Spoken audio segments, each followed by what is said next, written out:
आप लोगों ने काकोरी कांड के बारे में सुना होगा। अब आप लोग इसे काकोरी ट्रेन एक्शन के नाम से भी जानते हैं।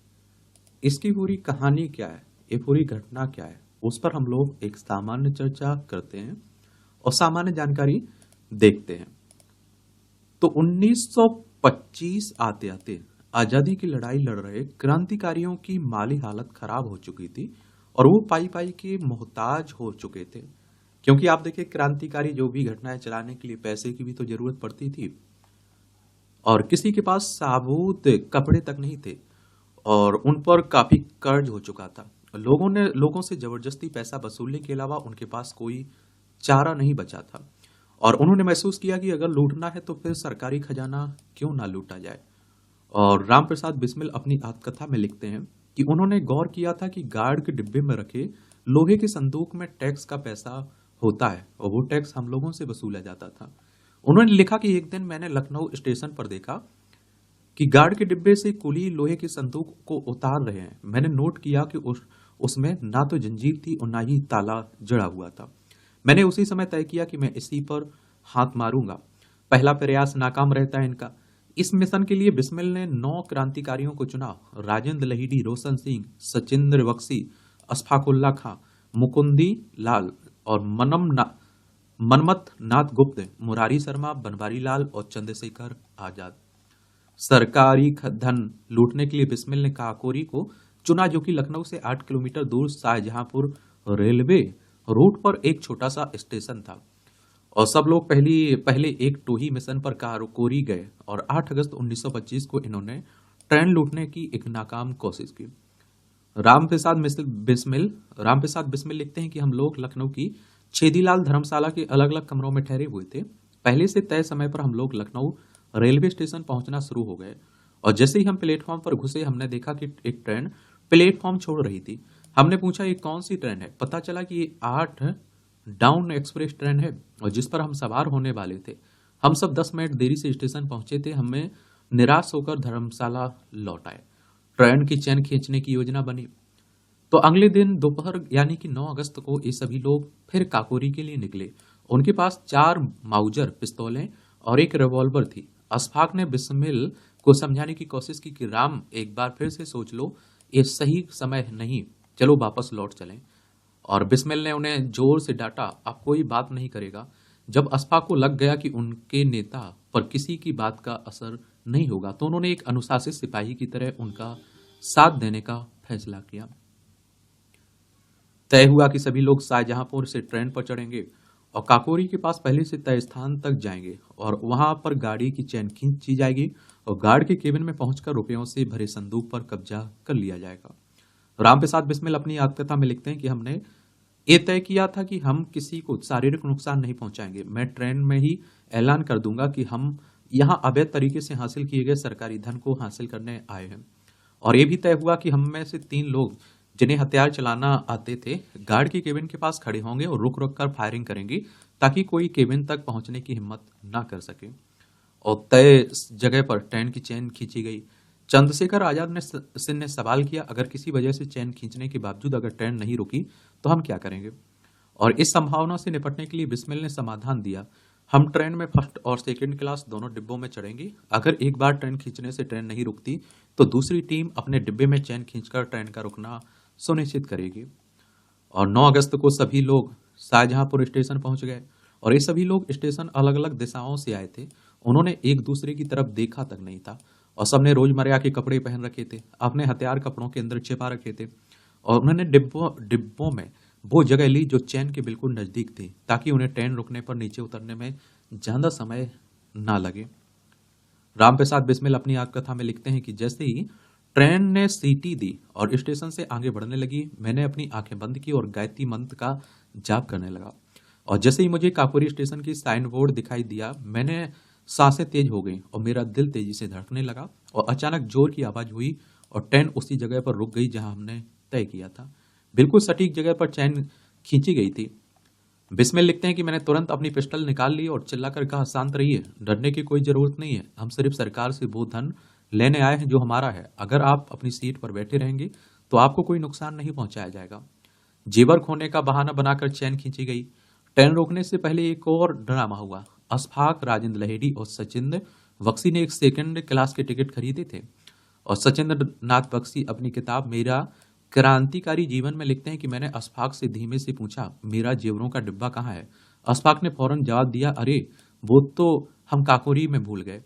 और अशफाक के बोलते ही बख्शी ने ट्रेन की चैन खींच दी और राजेंद्र लहिड़ी ने भी दूसरी तरफ से चैन खींची। तीनों जल्दी से नीचे उतरे और काकोरी की तरफ चलने लगे। थोड़ी दूर चलने पर ट्रेन का गार्ड दिखाई दिया। उसने पूछा, चैन किसने खींची? फिर उसने हमें वहीं रुकने का इशारा दिया और उन्होंने जवाब दिया कि जेवर का डिब्बा काकोरी में छूट गया और हम उसे लेने जा रहे हैं। बख्शी आगे लिखते हैं कि जब तक हमारे साथी सारे साथी ट्रेन से उतरकर वहां पहुंच चुके थे, हमने पिस्तौलों से हवा में गोलियां चलाना शुरू कर दी। तभी मैंने देखा कि गार्ड ट्रेन चलाने के लिए हरी बत्ती दिखा रहा है। मैंने उसके सीने पर पिस्टल लगा दी और उसके हाथ से बत्ती छीन ली और उसने हाथ जोड़कर कहा, मेरी जान बख्श दीजिए। मैंने उसे धक्का देकर जमीन पर गिरा दिया। अशफाक ने वह संदूक तोड़ना शुरू कर दिया। अशफाक ने गार्ड से कहा, अगर आप हमारे साथ सहयोग करेंगे तो आपको नुकसान नहीं पहुंचाया जाएगा। और बिस्मिल लिखते हैं कि हमारे साथियों ने थोड़ी थोड़ी देर पर हवा में गोलियां चलानी शुरू कर दी थी और रुपयों से भरा लोहे का संदूक काफी भारी था और हम उसे लेकर भाग नहीं सकते थे। इसलिए अशफाक ने उसे एक हथौड़े से तोड़ने लगे और कई प्रयासों के बाद वो कामयाब नहीं हुए। सभी लोग अशफाक की तरफ रुकी हुई सांसों देख रहे थे। तभी वहां एक ऐसी घटना हुई जिसने वहां मौजूद क्रांतिकारियों की जिंदगी हमेशा के लिए बदल दी। ट्रेन यात्रियों को गोली लगी। 2 डिब्बे पहले ट्रेन का एक यात्री अहमद अली अपने डिब्बे से नीचे उतरा और गार्ड की केबिन की तरफ बढ़ने लगा। इन लोगों ने ये उम्मीद नहीं की थी कि कोई शख्स ऐसा करने की भी जुर्रत करेगा। दरअसल अहमद महिला डिब्बे की तरफ बढ़ रहा था जहां उसकी पत्नी बैठी हुई थी। चूंकि ट्रेन रुकी हुई थी तो उसने सोचा कि नीचे उतरकर पत्नी का हालचाल ले लिया जाए और उसको ये बिल्कुल अंदाजा नहीं था कि ट्रेन में क्या हो रहा है। बिस्मिल लिखते हैं कि मुझे सारा माजरा समझने में ज़्यादा देर नहीं लगी, लेकिन मेरे दूसरे साथी चीज़ों का उतना तेजी से आकलन नहीं कर पाए। मनम मनमथ नाथ बहुत उत्साही थे, लेकिन उन्हें हथियार चलाने की अधिक अनुभव नहीं था। जैसे ही उन्होंने उस शख्स को केबिन की तरफ आते देखा, उन्होंने उसको निशाने पर ले लिया। मैंने उनसे कुछ कहता इससे पहले मनमथ ने अपनी पिस्तौल का ट्रिगर दबा दिया। अहमद अली को गोली लगी और वह जमीन पर गिर गए। इसी बीच अशफाक बंदूक को तोड़ने में व्यस्त थे, लेकिन उन्हें कामयाबी नहीं मिल रही थी और अंततः बिस्मिल ने हथौड़ा संभाला और संदूक के ताले पर पूरी ताकत से वार किया। ताला टूट गया और नीचे गिर गया। सारे रुपये को निकालकर चादरों में बांधा गया, लेकिन इस बीच एक और मुसीबत आ खड़ी। दूर से एक ट्रेन आने की आवाज सुनाई दी और सबको डर था कि सामने से आती हुई ट्रेन का ड्राइवर ये नजारा देखकर शक ना करे। लुट रही ट्रेन के मुसाफिर भी अपनी जगह से हिलने डुलने लगे थे और उस समय कोई भी मुसाफिर ट्रेन से उतरकर भाग सकता था, लेकिन किसी ने ऐसा सोचने की हिम्मत नहीं की। इस बीच बिस्मिल अपनी लोडेड माउजर हवा में लहराते रहे। बाकी साथियों से उन्होंने अपने हथियार छिपा लेने के लिए कहा। अशफाक से उन्होंने अपना हथौड़ा नीचे फेंक देने के लिए कहा। वो ट्रेन पंजाब मेल थी। वो बिना रुके आगे बढ़ गई। ऑपरेशन के पूरा होने में आधे घंटे का भी समय नहीं लगा और बिस्मिल लिखते हैं कि मुझे महसूस हुआ कि सभी को एक मासूम व्यक्ति की जान जाने का अफसोस था और उसकी गलती यही थी कि वो गलत समय पर गलत जगह पर था। मनमथ नाथ को बहुत रंज था। उन्होंने एक निर्दोष आदमी पर गोली चला दी। उनकी आंखें सूजकर लाल हो गई थीं। वो रो रहे थे। बिस्मिल ने बढ़कर मनमथ को गले लगा लिया। लूट का देशव्यापी असर। इस लूट का पूरे भारत पर जबरदस्त असर पड़ा। जैसे ही ये समाचार फैला उत्तर प्रदेश में ट्रेन पर एक सफल हमला हुआ तो लोग इस हमले की वजह पूछने लगे। बिस्मिल लिखते हैं कि जैसे ही लोगों को पता चला कि इस हमले में बहुत कम लोग शामिल थे, इसका उद्देश्य सिर्फ सरकारी खजाने को लूटना था, वो हमारे साहस से बहुत प्रभावित हुए। उन्हें ये बात भी पसंद आई कि हमने ट्रेन से सरकारी पैसे के अलावा कुछ भी नहीं लूटा। बिस्मिल ने लिखा है कि भारत के अधिकतर अखबारों में ने हमें देश का हीरो करार दिया। अगले कई हफ्तों में युवाओं में हमसे जुड़ने की होड़ लग गई और इस घटना को लोगों ने एक असाधारण लूट की तरह नहीं लिया और इसको एक ऐसी घटना के तौर पर लिया गया जिसने भारत में आजादी की लड़ाई को एक बड़े कैनवास पर स्थापित कर दिया। सुबह तक डकैती खबर अखबारों में भी। जगह छोड़ने से पहले सभी लोगों ने उसका पूरा मुआयना किया कि कहीं कोई चीज छूट तो नहीं गई और इतनी मेहनत करने के बाद लोहे के संदूक से उन्हें सिर्फ 5,000 रुपये मिले। गोमती नदी के किनारे कुछ मील चलकर वो लखनऊ शहर में दाखिल हुए। मनमथ नाथ गुप्त ने अपनी किताब द लिव्ड डेंजरसली में लिखा, कि हम चौक चौक की तरफ से लखनऊ में दाखिल हुए। ये लखनऊ का रेड लाइट इलाका था जो हमेशा जागता रहता था। चौक में दाखिल होने से पहले आजाद ने सारे पैसे और हथियार बिस्मिल को सौंप दिए। आजाद ने सुझाव दिया कि क्यों ना हम पार्क की बेंचों पर सो जाएं।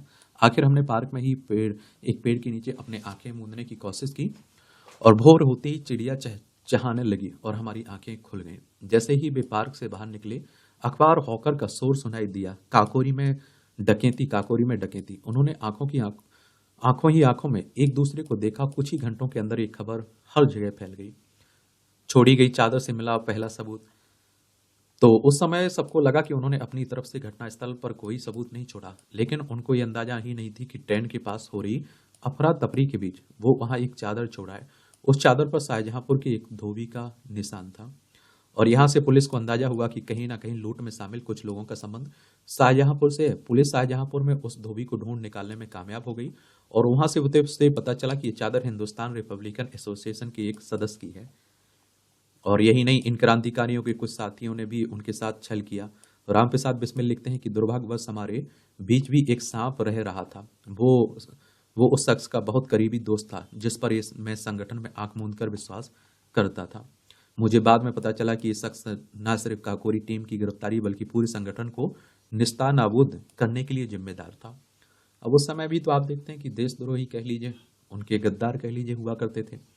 बिस्मिल ने अपनी आत्मकथा में इस शख्स का नाम नहीं लिया, लेकिन प्राची गर्ग अपनी किताब Kakori the train robbery that shook a British Raj में लिखते हैं कि बनवारी लाल भार्गव HRA के सदस्य थे। काकोरी डकैती में भी उनकी भूमिका हथियार सप्लाई करने की थी। बाद में चले मुकदमे फांसी से बचने और सरकार से मिली आर्थिक सहायता के एवज में सरकारी गवाह बन गए थे।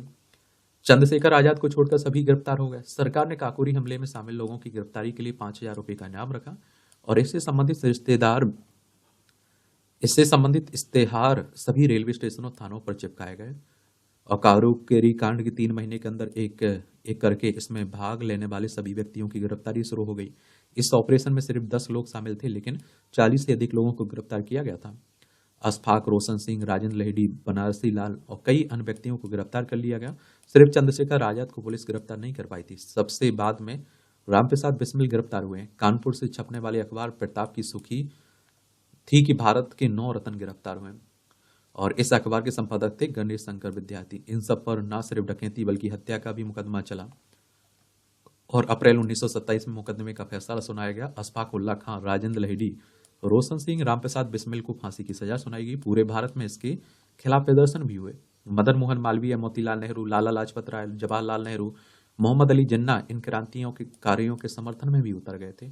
केंद्रीय असेंबली ने वायसराय से अपील की कि इनके मृत्युदंड को उम्र कैद में बदल दिया जाए, लेकिन उन्होंने इस मांग को ठुकरा दिया था। बिस्मिल और अशफाक को फांसी होती है तो 19 दिसंबर 1927 को रामप्रसाद बिस्मिल, रोशनलाल और राजेंद्र लहिड़ी को गोरखपुर जेल में फांसी पर चढ़ाया गया। फांसी से 2 दिन पहले उन्होंने अपनी आत्मकथा पूरी की थी और आप देखते हैं उसी दिन अशफाक को फैजाबाद जेल में फांसी दी गई और जनमत नाथ गुप्त चूंकि 18 वर्ष के नहीं हुए थे इसलिए उन्हें केवल 14 साल की सजा हुई थी। कितनी?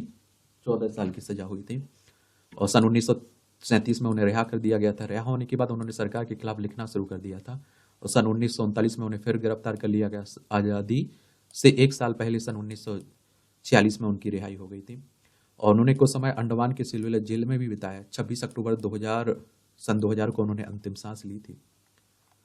तो ये कहानी है काकोरी कांड की और 15 अगस्त 1947 को हमें आज़ादी मिल गई थी भारत को। और एक बात और आपको बता दूं, देखिए एक बात हमेशा याद रखिए, इतना आसानी से हमें ये आज़ादी नहीं मिली। बहुत सारे हमारे स्वतंत्रता सेनानियों को शहीद होना पड़ा, उन्हें तरह तरह की यातनाएं दी गई, फांसी पर लटका दिया गया, तब जाकर हम लोग आज़ाद हुए हैं। और देश की आज़ादी में सबका योगदान है, ये समझिए आप। किसी और घटना के बारे में बात करनी हो, जानना हो तो आप उसका नाम बता सकते हैं। ठीक है, धन्यवाद।